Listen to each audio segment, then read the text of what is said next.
Voters in 4 states head to the polls March 12th for the next major primary date.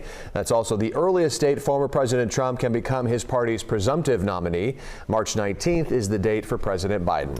All right, we turn now to a major race for California voters, the decision of who will fill the late Dianne Feinstein Senate seat. Democrat Adam Schiff and Republican Steve Garvey advancing to the general election in November. KCRA 3 Capitol correspondent Ashley Zavala joining us after yesterday's primary coverage. Great job yesterday, by the way. Thank you. Any surprises in the Senate race? I would say, honestly, it ended up being entirely predictable, exactly what the polls were showing us. And even this neck and neck number that we see right now is pretty much what we saw in the most recent poll on this race.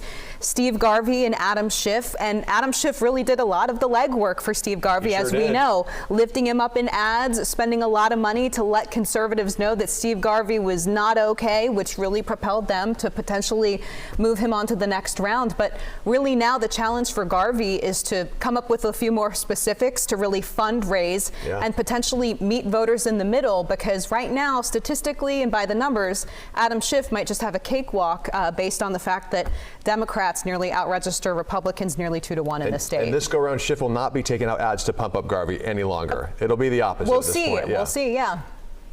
All right, let's take a look at the one statewide proposition on the ballot. That would be Proposition 1. It would overhaul California's mental health care system. It includes a $6.4 billion bond measure. That measure is very close with the yes votes, as you can see here, narrowly edging out the no. So this one's very close. A lot of money spent to get to that yes, which we're not there yet. Right, but in fact, a lot of money spent on one side. I mean, Governor Gavin Newsom, this is his baby. This was the changes to the Mental Health Services Act to help provide more infrastructure to basically get the severely mentally ill, unhoused people off of the streets and into mental health care facilities. So this bond measure was to try to help create some of that infrastructure.